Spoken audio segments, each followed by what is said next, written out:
Hello, both of you. Actually, there's more than two of you out there. Thank you for showing up. This week, they released release candidate 8 for MillMage. It has some new features in it, and it has some new gremlins too. And I have a new respect. I've mentioned about it before. After coding my calculator, my offset calculator for inlays, I have a whole new respect for coders and how something so simple that was working before with no problems whatsoever, and you introduce something else that has going on over here, has nothing to do with this little simple tool over here, and you bring this out, and when you do, this says, and this, it don't work no more. And you don't think that, wow, I had no idea that making this change was going to affect this code or this setting on this tool. But they use similar values, or they use the same value in one tool, and it ends up, and if they make a deviation for this new tool for that value, then it can turn around and adversely affect that same value in other tools, and now other tools stop cooperating. So I got a whole new respect for the guys behind the scenes, and they've already addressed one of the problems. I'm going to show you. I've already got a workaround for it, because it's a simple. It's whatever happened is a simple problem, and they've already addressed it and already fixed it. So it will be in the release candidate 8.1. As just soon as it's ready to drop, they'll have it fixed. So I'm going to talk about the new features, because there's some really cool things that are in release candidate 8 that you don't see in Vectric. Fusion 360's got it, but Vectric doesn't. So Vectric, VCarve, one of the more popular CNC softwares, doesn't have this. But typical MillMage, and again, I get it. This is a release candidate. It's not the finished piece, but they've introduced a new capability, a new operation with no data on it whatsoever. There is nothing. It's not even mentioned in the documentation, and I get it. Also, is trying to write the entire documentation be a monumental feat. But if you write the documentation for the features as you're introducing them, it wouldn't be that big of a deal, I wouldn't think. But Jack says, I bet I know, and I wish I had it. What do you think it is, Jack? What do you think that MillMage has introduced? And I gave a hint. It's a new operation. What do you think it is? And I've finally finished the piece that I had working last week that we took forever to figure out how to keep it from crashing. And I got it, and I ended up I interrupted the job with the vacuum cleaner while it was working, so it didn't run the full pocket like I wanted it to be.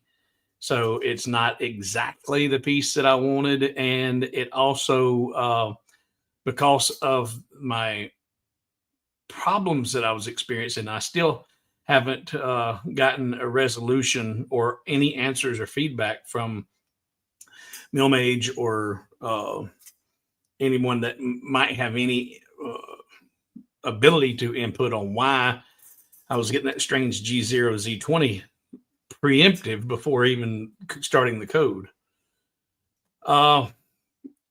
But because of that, I didn't have my clearances set quite high enough, and I didn't get enough clearance on some of the engravings. So I have a couple places where it's got a surface engraving that shouldn't be there. But ultimately, this was a test for the material. the material I used was this spalted hackberry, and I wanted to try and create something that would highlight both the spalted black grains and just the character of the wood. And so I tried something, and it's also led me to a new idea to do with my Osage orange and a few others that I've got. And so Jack's not either not at his keyboard or he don't want to guess out as far as what it is. So first, let me tell you what they broke and how you get around it. If you're using MillMage and you've already updated to 8 or to release candidate 8, you may or may not be aware the scissor tool is no longer working correctly. Their scissor tool is something very, very simple. They added it not too long ago to Lightburn, and it just brought right it over into MillMage. But I don't want to go there. I want to go here. There we go. If I share this screen and I grab this and we bring it up here, and I want to cut away, which right now this is the hard way to do this. I could just grab these and weld it and I'm done. But if I wanted to use the scissor tools to cut away those inner pieces, it highlights that like it's going to cut it out. And I cut it.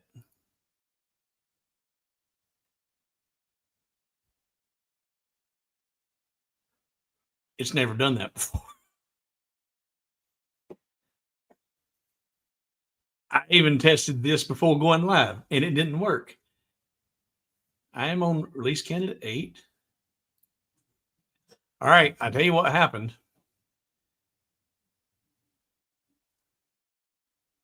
All right, so if you have release candidate 8 and your scissor's not working, download it again because they fixed it. They've already corrected it. They didn't wait for a new version.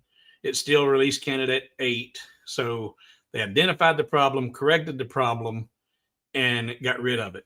And what it was doing up until 15 minutes ago is when you clicked on that and highlighted it to cut it, it would make the cut on the piece, but it wouldn't delete it. It ended up creating a duplicate of the remaining piece and the original. So then you have to go in and select the original and delete it. But all that's irrelevant now. They have, like I said, they already found it. They already knew about it, and they'd already addressed it, said they were going to fix it in the next download. But it looks like they've already fixed it. I'm gonna start from scratch and make sure that, because I did a lot of things to those squares. And ain't that the way it's only going to screw up when it's live. But I tell you what happened. Nope. Check this out. It still broke. But I think I know now. how to fix it. All right. All right. Let's start over. Go away. If I draw out a rectangle and I draw out another rectangle, and now I want to use my scissor tools and come in here and cut away this piece down here. Scissors. Well, now it's not even going to highlight. The scissors are not even wanting to work. What in the world?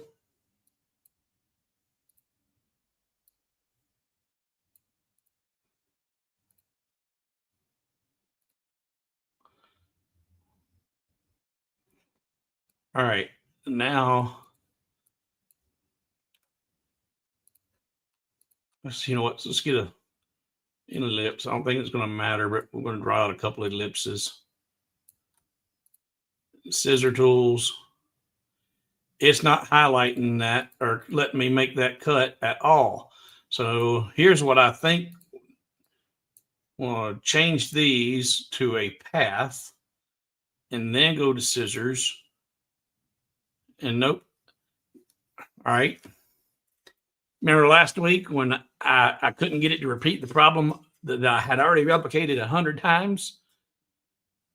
Because when I left and went to lunch and then come back and now it wouldn't replicate. What did I do? I shut the system down. So I'm going to shut MillMage down. I'm going to shut it down. And you just seen if I grab the scissors, they don't want to work. So if I grab the scissors, they're highlighted, and I come over here, I don't even get the scissor operation to come up. So I'm going to close MillMage. And do I want to discard? Yes, or discard everything. Oh, so all right. And now MillMage open back up. Optimization slotting. No, Jack. That may be already in here. I don't know. You're at the CNC table. All right. Try it a couple more times. All right. It appears. No, I don't want to bring anything back up. You don't know. All right. And create. All right. So let's go now. I've reopened MillMage. I'm going to put a rectangle out here and another rectangle here. Now, if I grab my scissors, there you go. See, now it works. So it happened last week that having MillMage open for an extended time, it started going strokey. Same thing this week. So that's an issue. I don't know what that issue is, but that's an issue. But here we got one. You can see that's one rectangle because it's just one. You can see the ants running around there. But if I click on that line, because that's the line I want to cut out, you can see now you don't see the ants running around the perimeter. It cut it. It won't. But instead of cutting it away, you don't see the ants any longer. You only see the ants inside. And if you go in here and select your tool and select that piece that had just the ants, you can delete it. And you can see here, you have that you try to go. So it's actually making the cut. It's just not deleting the original. And what Lightburn's doing whenever you use the scissor tools, it's creating a duplicate of the remaining imagery. So scissors is not actually cutting anything. It's taking a look at what you got going on and making a duplicate of what would be remaining. It does that and then puts it right on top of the original and failing to get rid of the original. So all you got to do is, go in and select that piece that you just cut, hit delete, and it goes away. And then if you come down here with the scissor tool and select this piece and you want to cut that one, you get the same thing. It looks like nothing's happened. But if you go back to your scissor tools and select that piece that you just cut and delete it, it did cut it and everything's welded up like it's supposed to be. So the scissor tool is still working, but it's not working 100% inefficiently. And they have acknowledged it. They've already talked about it. And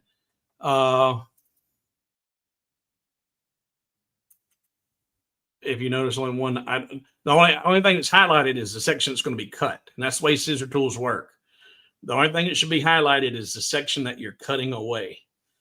All right. So, but I got an idea. Because I seen something really weird just a second ago that it worked. So I want to try something here. I'm going to select that, delete that. Let me show you what I'm doing. I'm going to draw out perfect square and a perfect square. I'm going to convert both of these to paths because I used a primitive tool up here to create that square or rectangle. Now I'm going to turn it into a path. Now, if I look at that, I should be able to see my nodes. Yep, I can see nodes. So now I'm going to use the scissor tool. No, I'm not. There's another issue that I didn't. That's why it wasn't working a minute ago. Scissors won't work on a path. All right. So it wasn't that MillMage wasn't shut down. Maybe it was, maybe it wasn't. But because I've been playing with this earlier and I'd already been cutting on them. And as soon as you use the scissor tools on a primitive and make a cut, it's no longer a shape, it's now a path. And then it no longer recognizes it as the ability to cut it because it can only cut shapes and not paths. So there's more issues going on there with the scissor tool than I thought it was doing. So if you use your scissors a lot and you're trying to embrace this right now, MillMage, you might wait till 8.1 comes out or 8.01 comes out because they have already fixed it. And I thought for a second they'd already fixed it because what I did in order to get the list of changes, I backed up and went back to 7.0 or whatever it was, 7.2, whatever, and then reinstalled 8.0 again. And I thought, well, wow, when I reinstalled it, it fixed it, but it didn't. It didn't. It was because it was a path that wasn't working. All right. So that's a new gremlin that has been introduced to MillMage in 8.0 is the scissor tool. But they have already found it. They've already killed it, hit it over the head with the club. So if you haven't done the 8.0 and you use your scissors, might not do it. But let's talk about the new things that's kind of cool that they have brought in here, because that was something they brought in unintentionally. Let's see here. Let me go paste here that. Okay. So, and what did or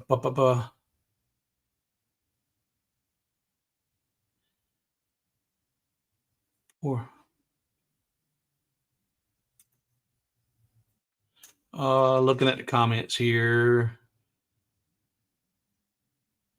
Jack says that was a guess. I know Fusion has an operation to optimize the toolpath to keep the bit down as much as possible.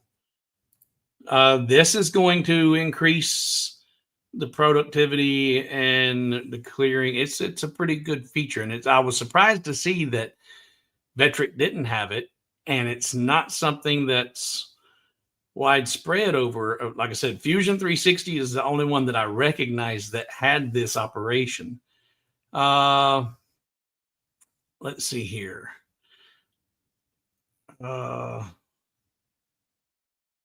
Yeah, and Claude, J Cloudfather, J Cloudfather one, Cloudfather. I'm going out on a limb here. Are you Native American? Just curious, Cloudfather. Yeah, that's a huge disappointment. I did not realize the difference between 2.5D and the 3D, the V carving capability. And I really was disappointed to find out it was only 2.5D. And once I fully understood what 2.5D was, I was like, golly, because I've been waiting on this for a long time. You can't fully manage the Z, no gray to depth mapping. Yeah, it's coming. It's coming. I think that's what Jack said. It's coming. But my question is, 2.5 years ago, I was told MillMage was coming. 2.5 years later, it finally shows up, and it's still.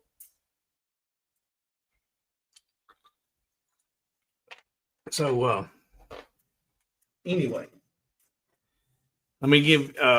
They added a couple of things, and this is kind of cool because they added it to MillMage and to Lightburn.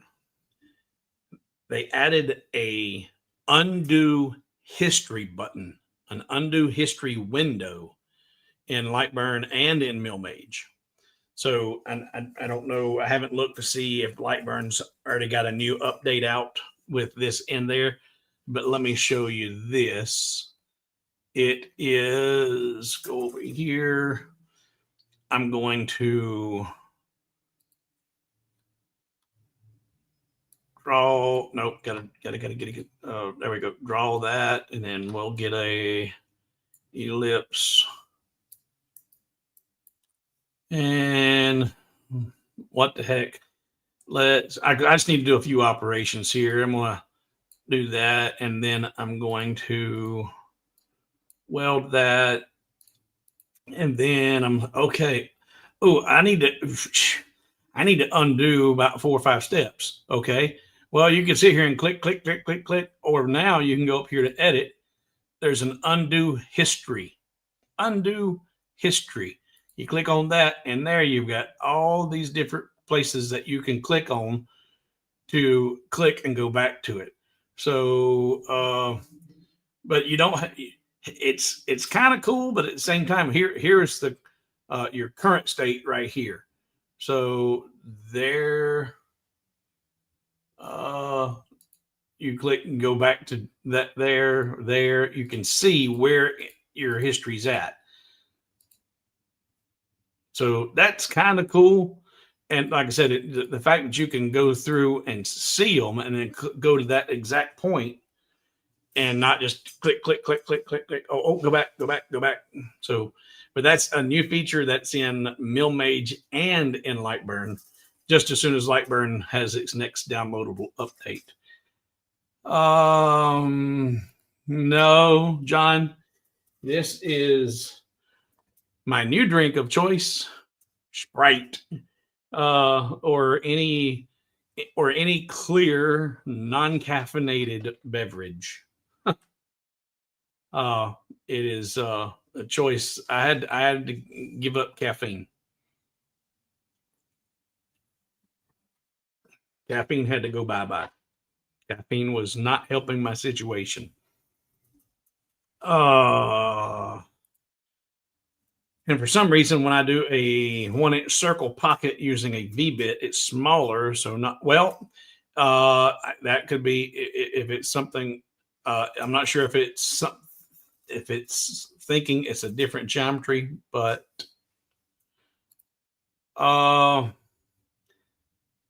yeah. And Jack's asking how much smaller at the top or the bottom of the pocket. Yeah, it could be your which operation are you using? Some of the operations in MillMage allow you to tell it to cut the line, cut inside the line, outside the line. Some of them give you the option, some of them don't. If it's a pocket you're trying to do versus a profile cut, there's a bunch of different things that can cause you to have different results than what you were looking for.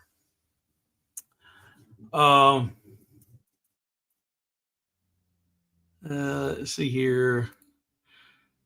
Oh, it's the other problem. It does not have tool change meshes that holds raises to it. I wished I had a machine that had automatic tool changer. Yeah, and I'm not giving up on MillMage, and I'm not attacking MillMage. I'm trying to embrace it wholeheartedly. I want so bad for it to do well and to be everything that it can be. So I'm just trying to help the rest of us that are trying to embrace it the same way, get through this pea soup until we get something that's really, really good. And Jer says it's closer to 1/8 of an inch smaller at the top.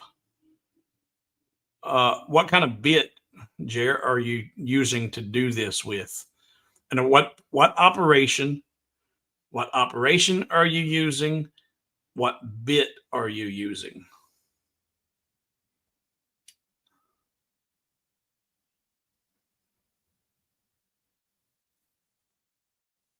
"60-degree V bit," and what operation?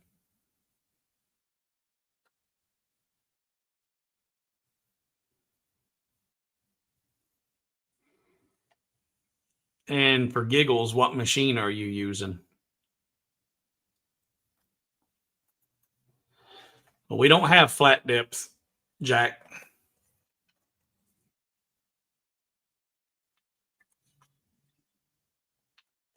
Flat depth is a term that we don't use in MillMage.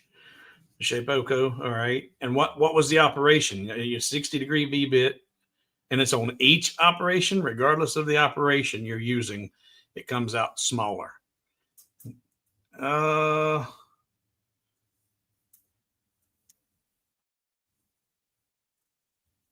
right. I don't even know how to go down that, because, like I said, there's so many things in each operation that can vary the effect of that, as far as where you cut, and not all operations will allow you to choose that. Um, and honestly, I haven't. I've been still trying to. I'm still trying to learn the software, and if my inlays, when I do the inlays I was doing, I don't even know where my really nice deer head got to. I've had some really good success with the inlays, and they work and they fit and they look nice. Um, but I haven't bothered looking to see, did a 1 inch circle come out to be exactly 1 inch, or is it 7/8? And because if I was doing inlays and they both fit and the outcome's the same, then I haven't worried about it. Um,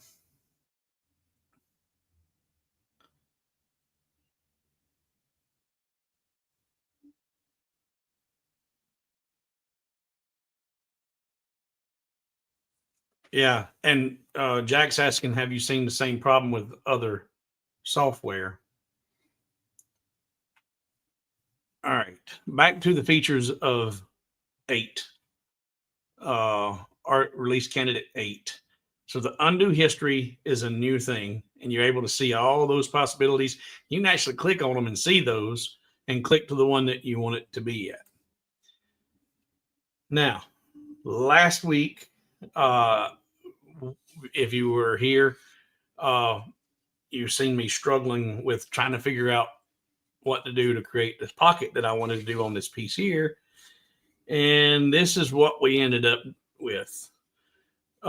You can see that really high gloss piano finish, black, and then the wood grain of that spalted hackberry, and then I put a chamfer cut around the top to highlight it again.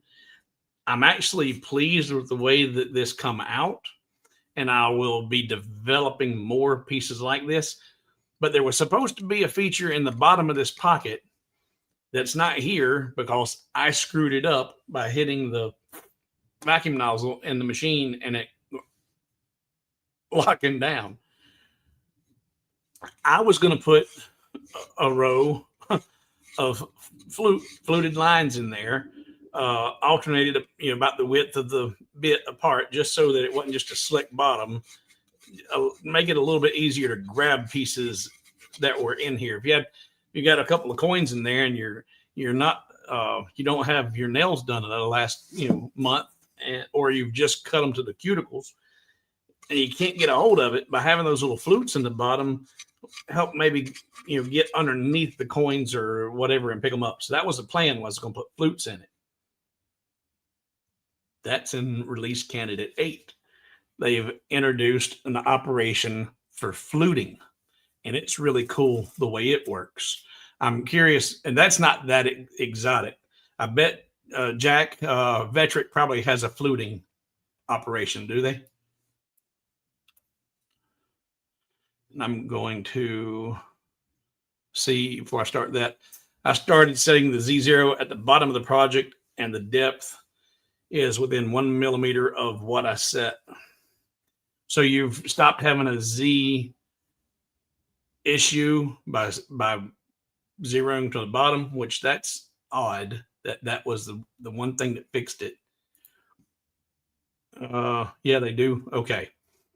All right. So for some of the beginners like myself who haven't seen a fluted operation, I'm just going to do it real quick. I'm going to draw out a rectangular path,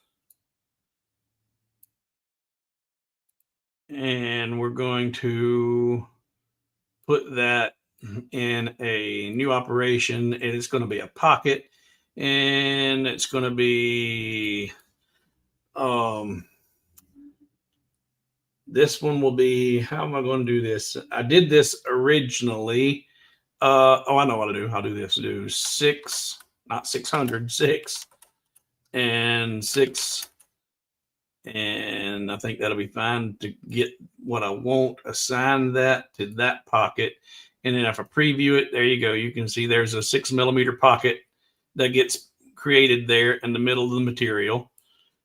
But then if I come back in here and I draw me a straight line, I'm going to duplicate that. 1, 2, 3, 4, 5 times. 1, 2, 3, 4, 5. And then bring that one down to about here. And then select all of them. Distribute them evenly. Group them. And then center those up. There we go. Now I'm going to take these and I'm going to put those on a new operation. And it's going to be the fluting operation down here. And I'm going to have it start at 6 mil. Final depth will be 9 mil. Depth per pass will be 3 mil. And then I can change the style, full length, ramp start, and end, or mirrored. And I'm going to do a mirrored flute and say, okay. Select those and tell it to go to that operation. So now where I had just an empty pocket before, I get these flutes in the bottom. And since I told it to be mirrored on either side, 3 is a little deep on that. So I come back in here and I can take a look at it and we'll just tell it to do 1.5 and say, okay. And then go look at that preview.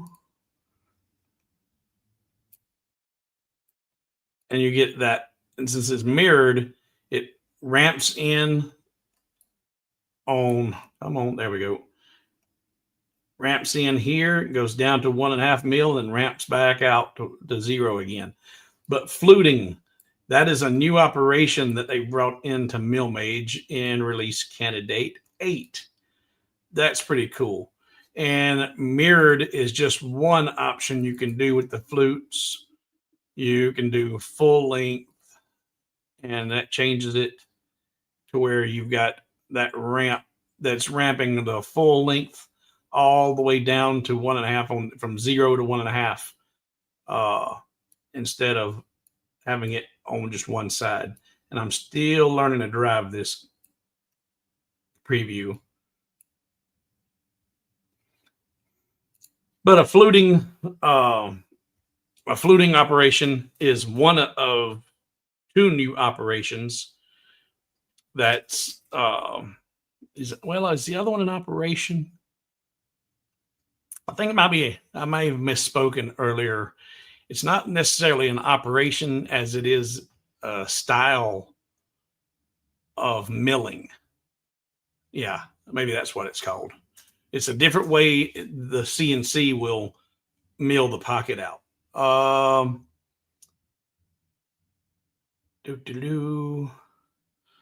right, so I'm gonna get rid of. Do I need any? No, yeah, I'll keep. Okay, no, we'll get rid of all this. Start from scratch.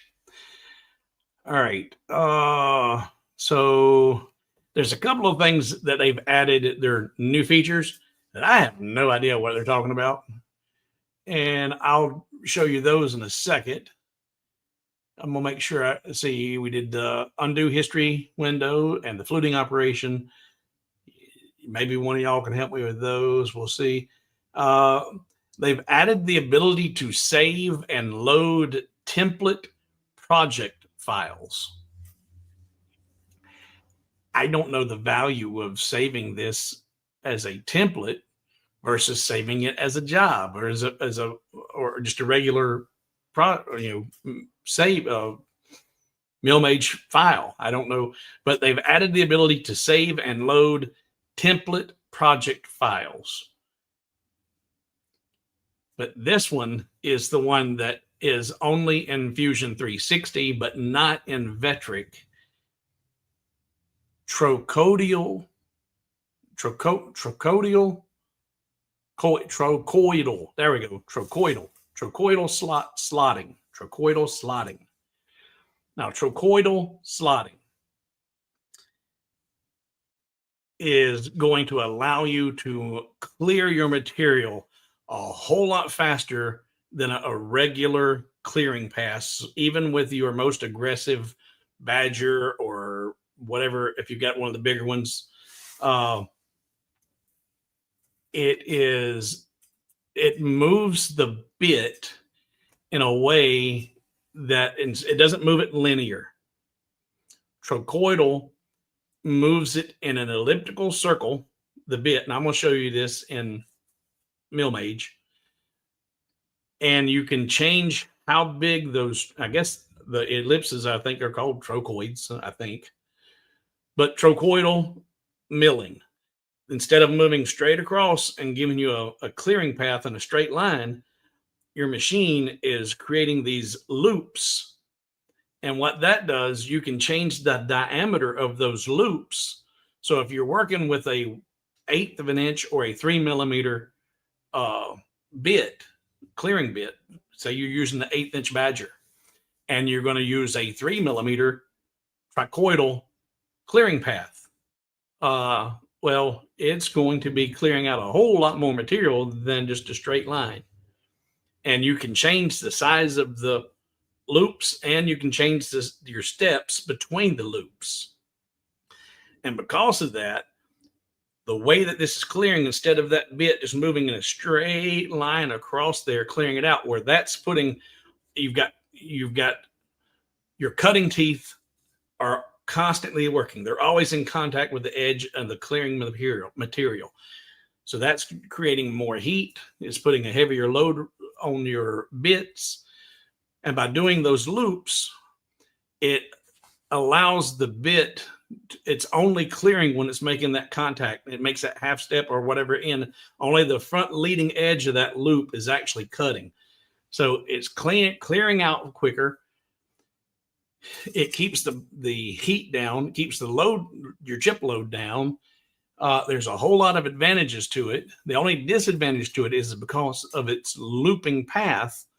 It does require a cleaning pass afterwards to clean up the perimeter of the cut. And I ain't figured out how to do that in MillMage yet. And guess what? There ain't no information about it in MillMage whatsoever. It's not even mentioned in the book or their online documentation. But I got a good understanding of what it's doing, and I did solicit the help of ChatGPT to make sure I was correct in my assumptions. And I'll just, and so I asked it, I said, so you get a wider cut with less contact. The path takes longer, but it clears more and keeps the bit cooler and more efficient. I said, is that a fair statement? It's, yep, that's a very fair statement. And then it gave me a bunch more, and I said, okay, so an even fairer statement. A trochoidal path is longer. The actual path itself, since it's not a straight line, it's doing all of these drunken circles. The path is longer, but the nature of the cut allows for deeper cuts, and it creates a wider clearing path, allowing the bit to run cooler and more efficiently. It allows for increased feeds and speeds because it's running cooler. So it's a longer path, but you can run it faster. So you can increase your feeds and speeds, and you have fewer tool changeovers, resulting in less time overall, even though the tool path is longer. But due to the path, that looping path, you do have to do that clearing pass. And it said, an excellent refinement of your, I'm like, well, thank you very much. So let me show you what that looks like in MillMage. Come back over here.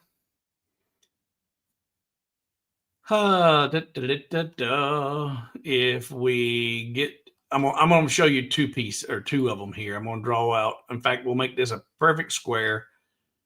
And we'll make a duplicate of that and put that one down here.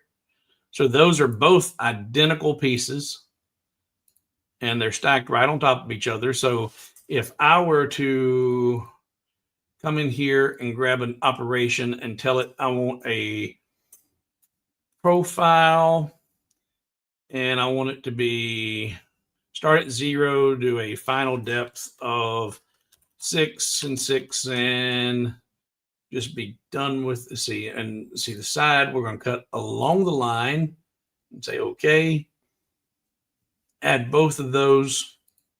And I go look at this preview. Since they're identical and they're sharing the same operation, they look exactly like you would expect them to. They're equal size and they look identical. But when you use a trochoidal path, if I take and say a new operation and I do a profile and yep, that's it. So start path, we're going to do the same thing of start at 0, final depth 6, 6, but we're going to change it to, we're going to cut along the line just like before, but the path is going to be a trochoidal path. And I've got a trochoidal diameter of 3.2 millimeters, and we're using the exact same tools. And I say, okay, and now I'm going to take this and assign it to that path. So this one is on the trochoidal path. This one is on the regular profile. Both of them with the badger, both of them 6 millimeters deep, both of them being output. We look at the profile now, or the output, or the preview. You get a whole lot more clearing going on here than you do with this one.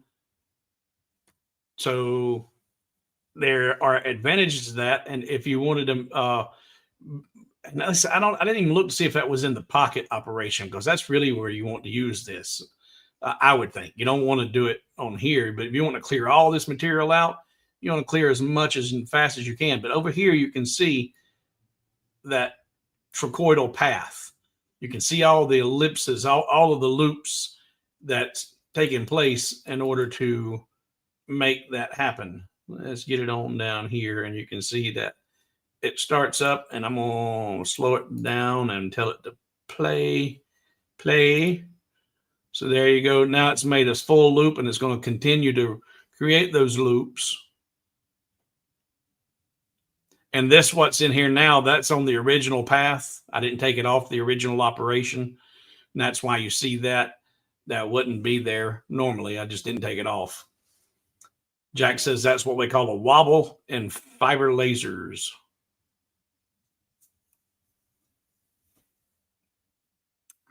But the reason you've got to have your finishing pass with these is because of the wobble and the way that your steps per loop are set up.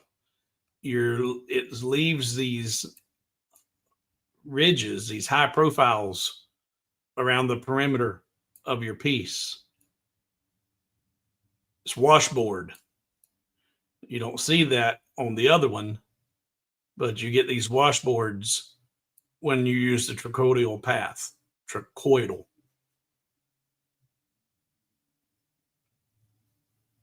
Now let's see if let's go back to that one. And now as I said, I had both of those on the original operation before. This is also new. They've added the add and remove button that wasn't there before. So if I look at this profile, you can see both of those are black. Now I don't want this one in that operation. I select that and tell it to remove. Now it's no longer on that operation. And if I look at that preview, and if I go back, you shouldn't see that. Yeah.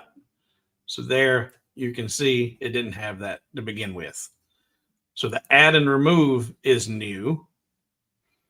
And now let's see about new operation pocket. Yeah. See, this is what I don't understand, Jack, or anybody else that is an experienced. If I'm going to use the trochoidal clearing and I want to clear out a bunch of that material as fast as I can, the and it'd be a little bit easier to figure out the clearing path for the outer perimeter of a trochoidal path because I know the size of my loops and I know the size. So, but I would think that there should be a button on here that you say, okay, well, this is going to be for the cleaning pass of that trichoidal pass. I don't see that anywhere. And if I just create a simple profile pass for that exact same one on it just comes inside and does it of the original geometry and it never touches the outer perimeter. So I've never figured out how to do the clearing pass for this in MillMage to clean that side up. But where I would find this most useful is for doing stuff like this. When I want to clear this pocket out and just blow it out quick as I can, then I'd use that trochoidal path and then clean up the outer perimeter. But here, when we look at the pocket, the cut direction doesn't have the opportunity to do trochoidal. So new operation, profile, that's what we just did. Tool path, there we go. I don't want that. New operation.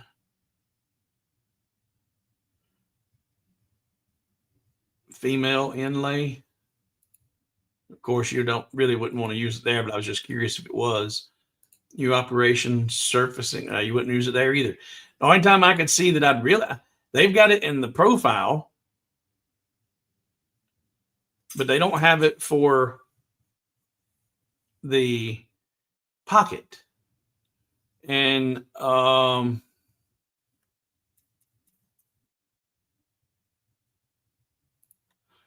wouldn't you tell it to cut inside the line to keep both boxes the same size? We'll look and see if that happens. But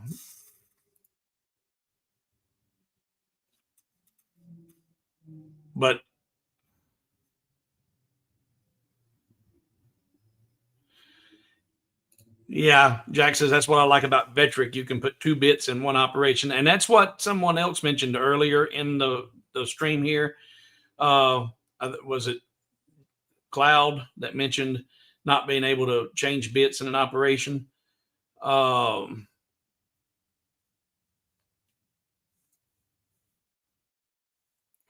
Yeah, I don't understand why it would be here in the profile. I don't understand why it'd be there at all. But even if we did it in the profile and we set it inside the line, like John suggested, inside the line, trochoidal, and do 6 and 6. Which one is this one? This was the direct. That's the original. We're going to get rid of this one. And we're going to put this on that one, assign it. And now let's see, preview. No, see it? It made it even smaller. And now let me show you the really frustrating part of this, trying to work with this software. They're trying their best to make it better, and they want to give you these new toys to play with it. But when you go to MillMage and you go online to their documentation, right here, that's not it. Right. Did I close it already? Nope, I didn't close it. Just right here. And you search for anything having to do with trochoidal, it doesn't pull up anything.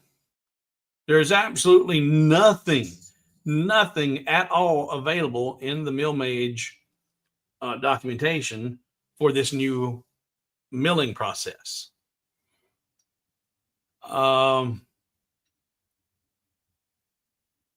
Makes no sense for it to be, yeah, and not if you stick to an inside cut. Yeah, I went to the inside there. It makes no sense because to make it. I would there. You just seen I put it up, cut inside the line, and it's actually smaller. It's smaller than the original one that was cut on the line. So yeah, there's not enough clarification for this piece for these new tools. But for the folks like Jack and a few of you guys that are professional CNCers, make them both inside. All right, we can try that.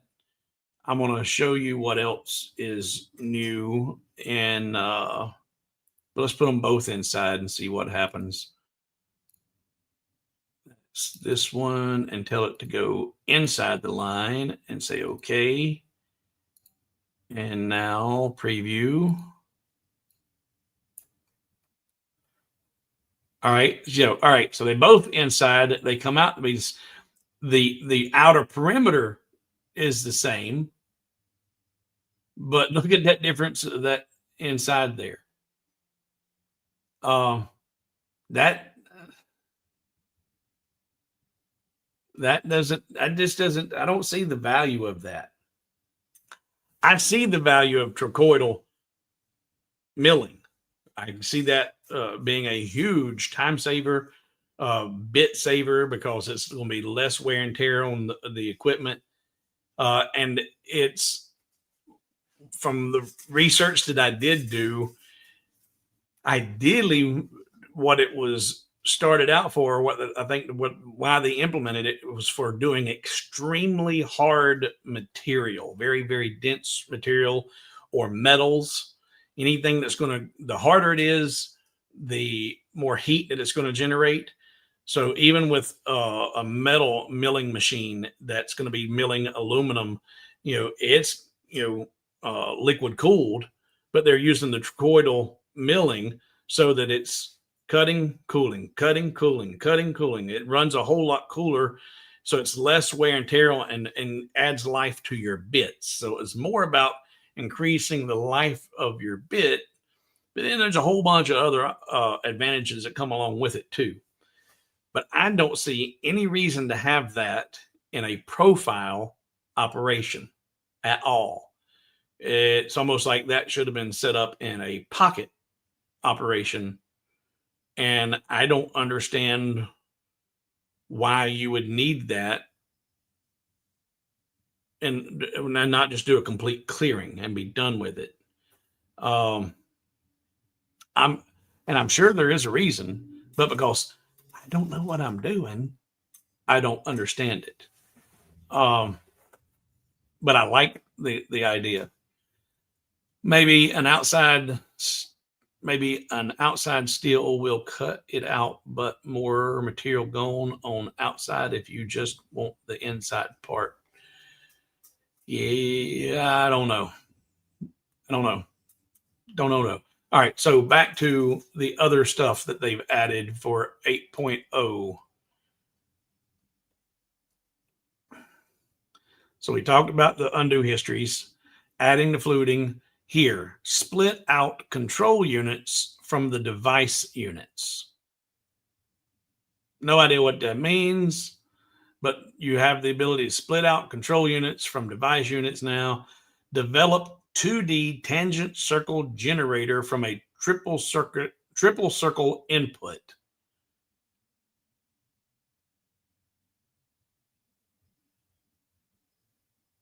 Yeah, don't know. Renaming DXF file filters, and we talked about the saving the template project. So those are the new features of MillMage 8.0. And a couple of those I fully understood, and even though I don't understand the whole trochoidal, it's trochoi, like a fish, trochoidal slotting or trochoidal milling. But I don't see the value of it in the way they've got it set up in here. So I'm curious, what do you guys think about?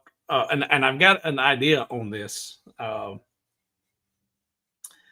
my next attempt to do a pocket piece or a catch-all piece like this, And this one is only like 5x5. This is a relatively small piece. You put your coins and keys in. Um, but I'm thinking about, and Jack, this might be something that maybe you already do. Maybe you don't. I don't know. But instead of that one being like a 5x5, this one here, this one's five. Well, this one's not even. This one's 4x6. It's not even 5x7. I'm thinking about doing one with one of the 5x7 pieces. And instead of the pocket being this whole area, the pocket might be 70% of it. And then over here on this side, I don't know, maybe it's a bass jumping out of the water, or it's a wolf's head, or a bear, something, kind of cool. And then you do an offset of that head and leave that material in the head, the animal shape, whatever it is. You just do a slight little carving of that in that remaining area that you did the offset of the image on, then put the pocket around it. I think that would be kind of cool. Well, you can't do those were as big as you can make the circles, Jer.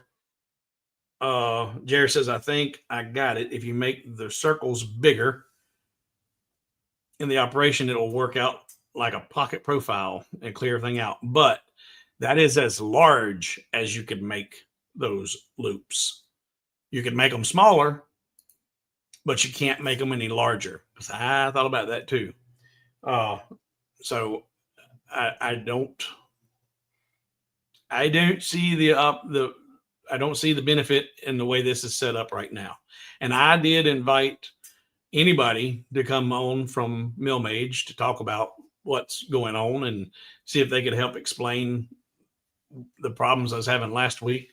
Because like I said, as of now, no one's responded to it on, it is on MillMage's support, the forum, but nobody's, and lots of people have read it, but nobody's had an answer to it. What was even weirder is that we were getting mixed results. My stroke just kicked in. We had individuals who were having the same G0 Z20, and then we had some that were having G0 Z5, even though, and it had nothing to do with the safe clearance height. You could change the safe clearance height all you wanted, but it never changed mine. It was always G0 Z20. Can't figure out where it come from. Nobody's had any solutions. Nobody had any idea. And there's not been any responses on MillMage's forum yet. But there's just a bunch of little gremlins. We'll peck them away one at a time, get them out of there. I do a pocket on the right side for a tray and a light socket in the left for a night light. That's a cool idea too. Yeah, that's one of your biggest sellers right now. Very good. Well, this is what I'm thinking about doing, Mr. Jack. I haven't tested this yet, so I don't know how it's going to work. But what I want to do, let's see. Did it say slotting? So maybe because your square was so big, it did say slotting, or it's double circle size. Maybe you can.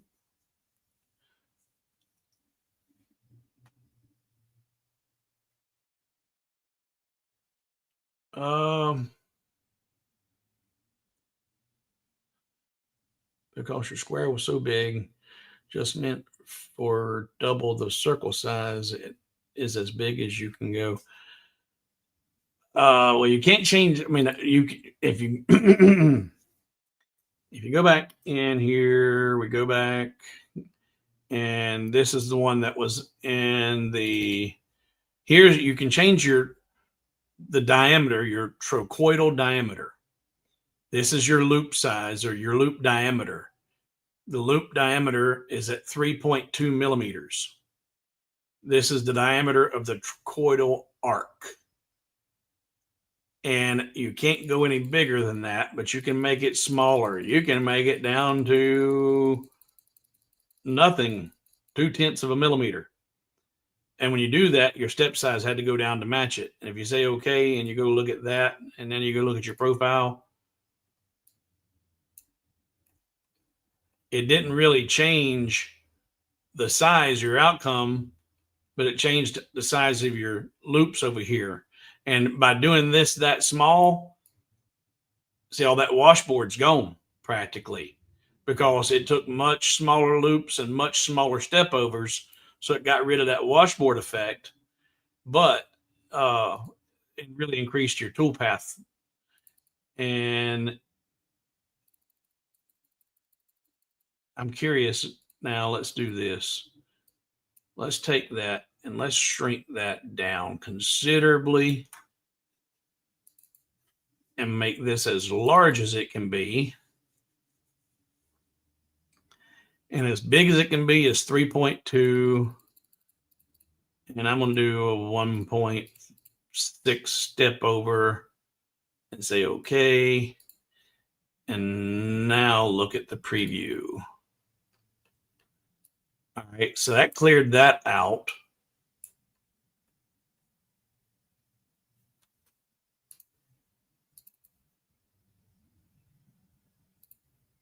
Let's go outside the line.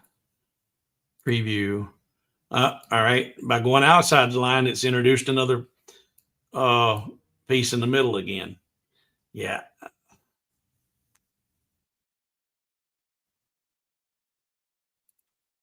By doing the smaller loop, your remaining material is in this. Doing the smaller loop, your remaining material in the center. In the center larger. I don't follow. By doing the smaller loop, the remaining material in the center is larger. Okay. All right. Now I follow you.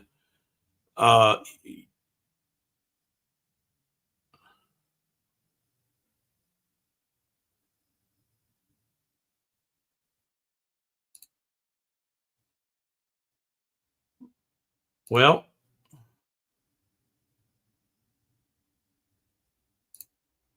yep, using a 1/8 tool, and 3.2 is equal to 1/8.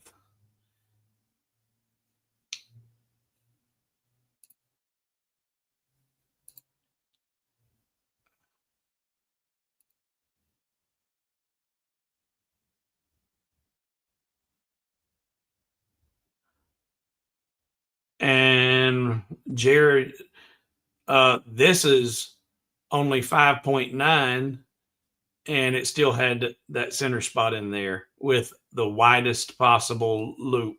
Or is it? No, yeah, that was the widest loop, but cutting outside the line. So that there's a whole lot going on here. And I follow what Peter's saying there too, is, there the trachoidal diameter is 3.2 millimeters. And not don't trust him, but all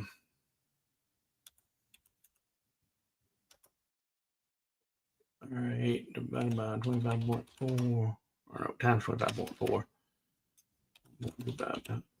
Times,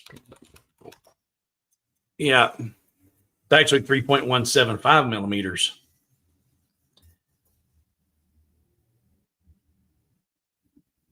I don't have, I'm curious. I don't know that it's going to make any difference, though. What I'm curious about, Peter bringing up the size of the bit.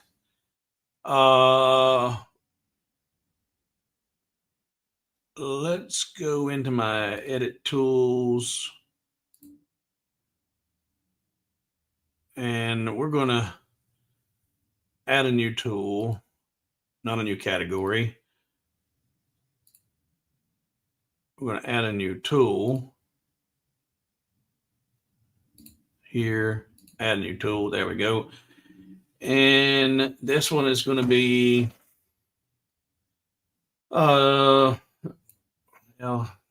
fudge. Nowhere in here to change to inches. So let's go back out, go back to inches. There we go. Go back to edit tools, clearing, add a tool. And the tool diameter is going to be 1/4 inch. I'm not going to worry about all of this right now. We're just changing that diameter, adding a fictitious tool with a 1/4 inch clearing diameter. Apply changes. Okay. Then go in here, select tool. We'll get a 1/4 inch.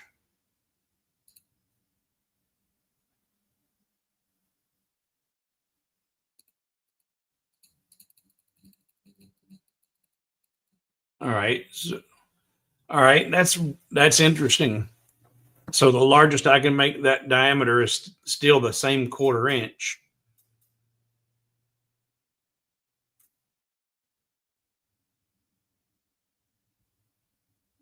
And I've researched and I read and I studied on that, and I don't understand. All right, let's put the RPMs at 20,000. Say okay, and look at that preview.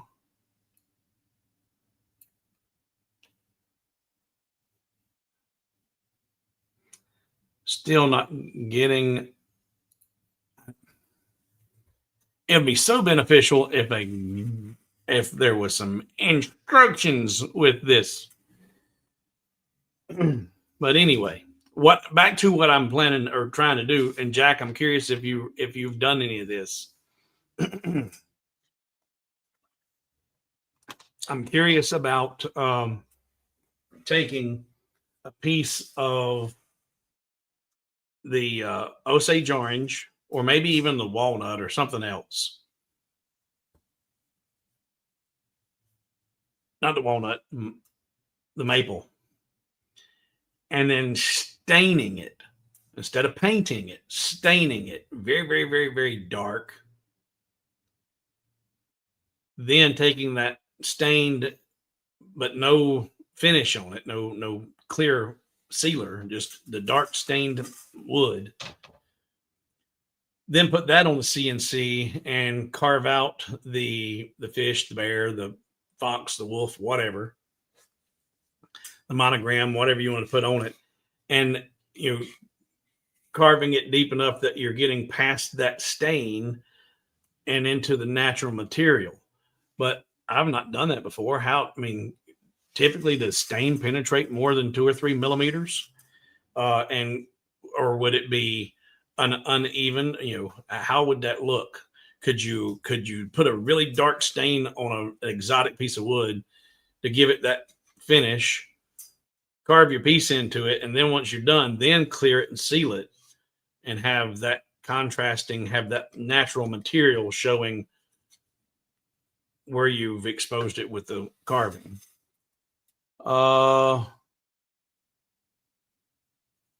Yeah, that's what I've seen too, Peter. Whatever your bit size is the largest you can make that tricoidal arc.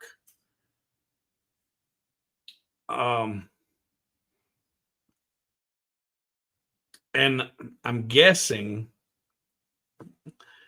because obviously it's not just the width of the bit. The width of the bit moving in a straight line would be 1/4 inch, but here it's getting a looping, and it's saying, yeah, okay. So how they measure that is this way. If I've got this right here, and I've got a circle, and I'm going to come down here, and I'm going to put a 1/4 inch circle down here. Oh, wow. There you go. So that's a 1/4 inch circle. The arc that it talks about is the arc that's created from one point as it's rotating. So it's half that.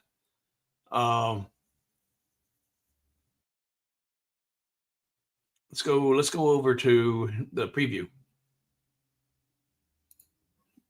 And I'm going to take this back. Come on.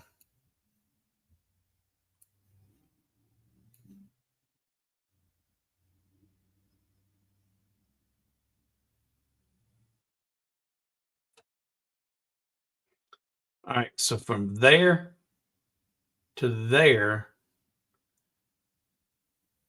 I think is a quarter of an inch from the center of the bit, if that makes sense. So then there would be, if that's the center, all right, then I would need Control D there to there. Because if that bit, is that right? I thought I had it, but maybe I don't.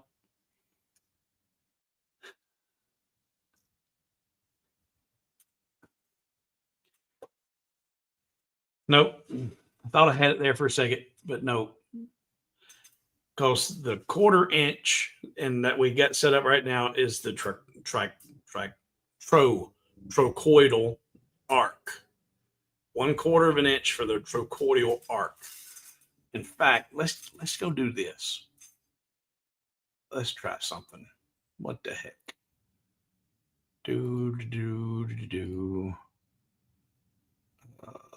Here, see if I can get in here.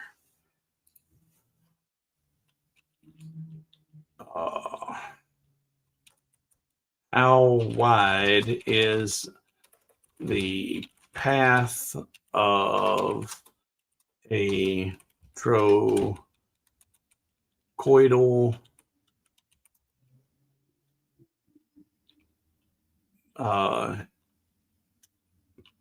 how wide is the path of a trochoidal milling path with a 0.25 inch trochoidal arc?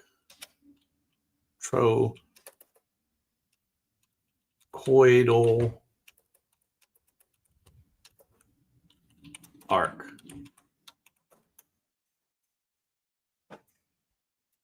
All right. Let's look at this.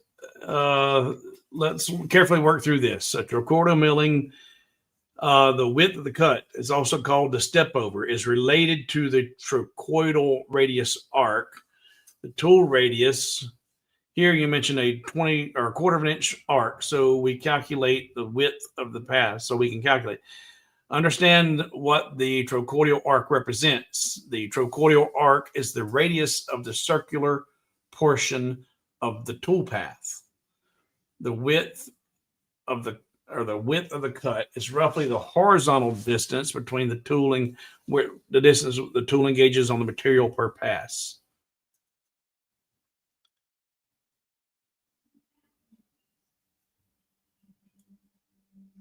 So it's doubling it. The width is the square root of the radius times the diameter of the tool. Subtract the diameter squared divided by but it comes out and says it's a 1/2 of an inch wide path using that. So approximately a 1/2 of an inch. For that right there, that right there is enough algebra, trigonometry, that'd probably be trig, make you go, huh? So it doubled, a 1/4 of an inch doubles the size. Now I'm just curious, is that, yeah. So I was onto it. I was onto something there. I think because the square is what was throwing me off here. Just get rid of that and come back over here. If this right here is representing the arc of, it's just algebra. Okay. I was pretty good at algebra, but I don't remember having to deal with all that. The squares and the square roots of the values that are exponentials. But here, all right, here is the 1/4 inch tricordial arc. So it's a 1/4 inch from there to there. But I think that tricordial arc is from the center of the bit. And that's why, if that's from the center of the bit and it's a 1/4 inch bit, then it's going to extend another 1/4 inch out here, and it's going to extend a 1/4 inch down here. And then when you look at all that together, looky there, it's a 1/2 of an inch in height, which is what that just came up with. So I think the tricoidal arc is measuring from the center of the bit, and that's how it gets that calculation. And then the step is just how far do you want to step those over? You know, bring it over a millimeter or 2 millimeters. And the more you step it over, this is where you get that washboard effect. This area, if this right here is your straight line edge, you see here the bits coming and cutting here. Well, this area in the middle or up top there, that's not going to be touched.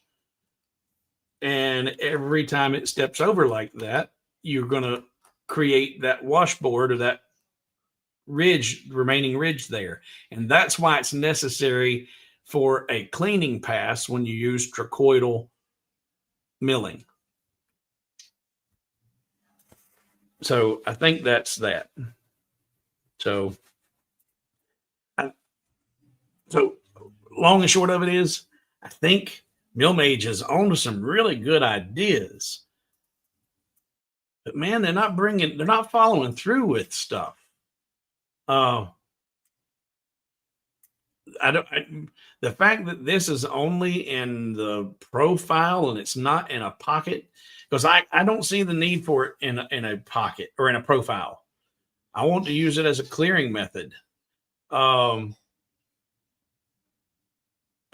Hey, Moses. You got here just in time for us to wrap it up. Today was just recapping the new features in release candidate 8 for MillMage. Coming from a complete novice that doesn't know what they're doing.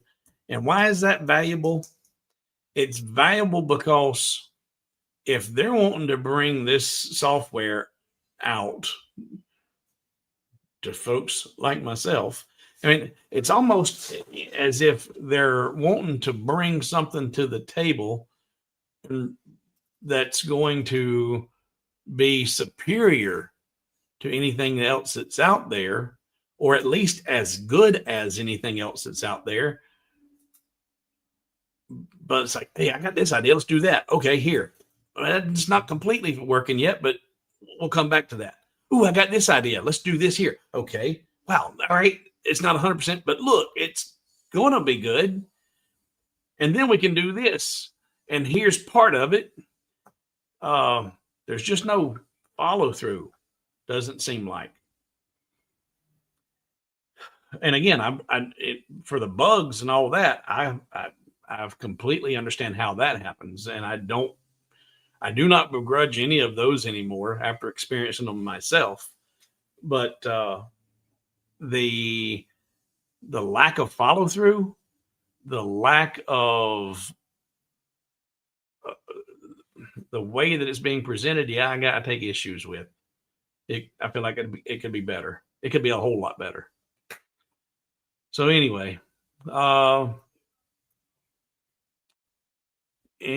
what if you do an inward offset profiles to pocket? What if you do an inward offset profiles to pocket? I don't quite follow you there, Ed.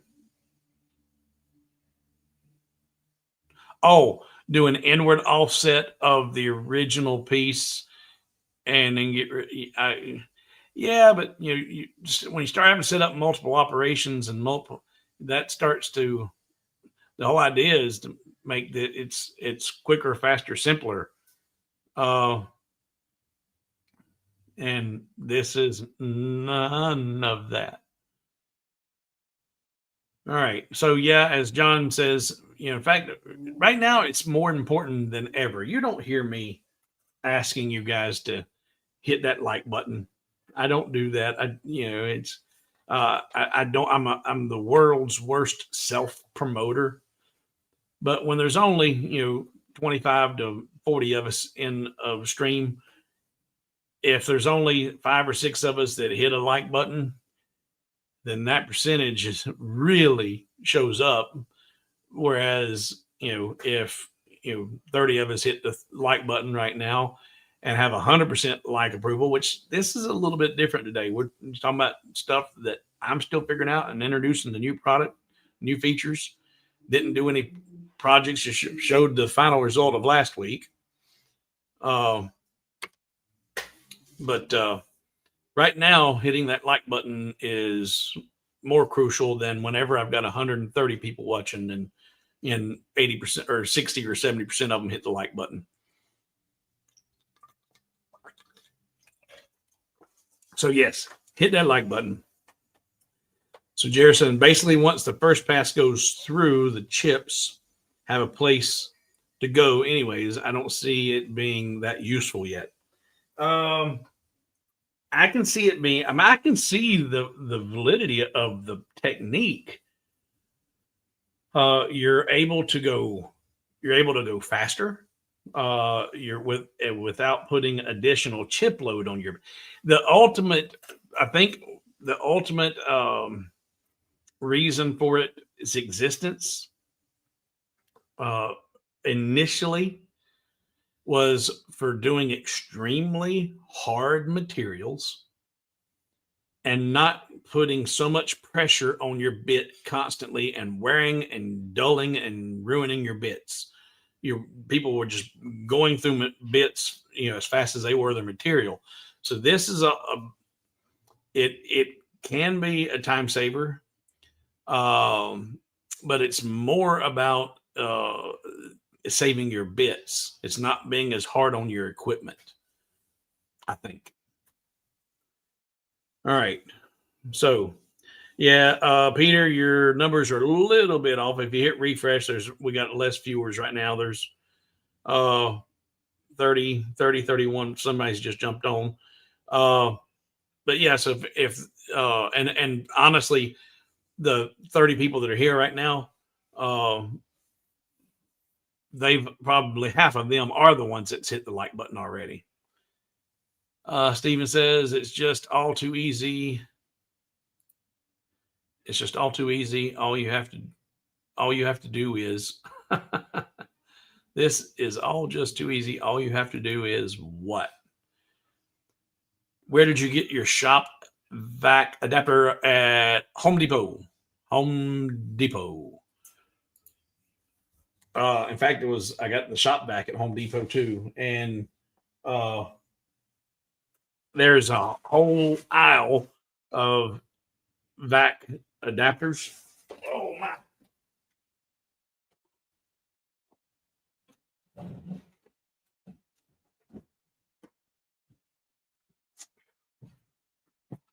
Say a whole aisle, a whole shelf. And I stood there and looked and searched and looked and searched and looked, couldn't find nothing nowhere. Finally went and got somebody with an orange vest on them. Told him what I wanted, and he went over there where I was standing for half an hour, and he just picked that up and said, "There you go." And I'm like, "Thank you." It was staring right at me, but there were so many options and so many possibilities, I couldn't find it. So if you're looking for a shop vac adapter to go on the Cubico, take the Cubico piece in with you, and say, "Hey, if you can, if not, just measure it and tell me, I need to go from my shop vac to 1.5 inch or whatever it is." And he walked right over and picked it up. All right. All right. I'm gonna get off here. And I didn't see if Jack, did anybody mention anything about doing? Has anybody, before we joke, has anybody stained and then carved with the CNC. I don't know.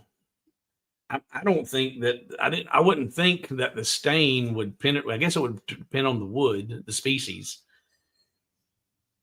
I know it wouldn't penetrate that deep, but would stain prevent you from doing, a 3 millimeter engraving and get a piece that you wanting?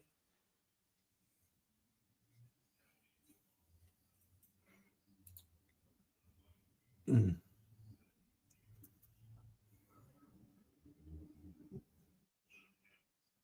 You do it all the time. Okay. Jack says, and Jer says he has. All right. So you don't have to engrave that deep to get past the stain. I didn't think you'd have to. I didn't think it would penetrate that deep. All right, boys and girls. Well, tonight on Hobo Wood, hanging with Hobo. There we go. The harder the wood, the less depth. Yeah, that makes sense because this would be is a little spongy. Like I said, this isn't. This is that.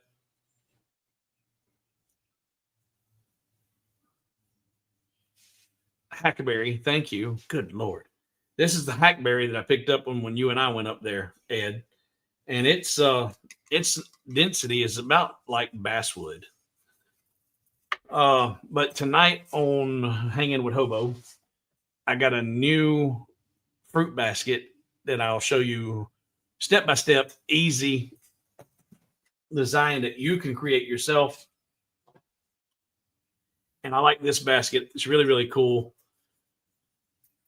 Got feet that keeps it up. I've seen a few of these that did without the feet on it, and I was like, yeah, I don't like that.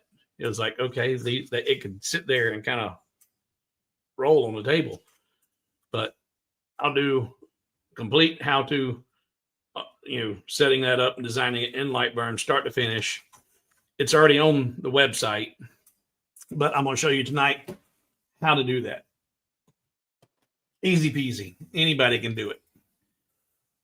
Oh. All right. So, guys, I'm going to wrap this up.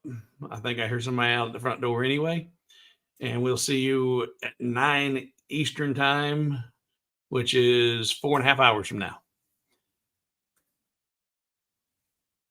Put a coat of wood conditioner on first if you're worried about bleeding. Okay. I do a baseball holder with the stain and then carve the wood. Like I said, I haven't done it, and I haven't even seen videos of it being done, but I think it looked really good. Sanding sealer before you put the stain on it. Sanding sealer and then stain it to prevent too much penetration.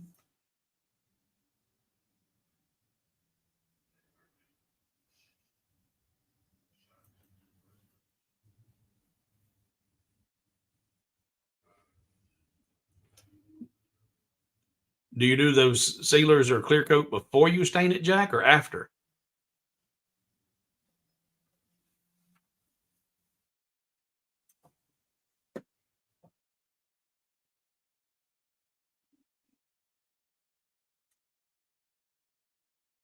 Huh. Well, you got me. Okay, I'll go watch the videos. All right. I'm going to jump off here, and we'll be back in about 4.5 hours.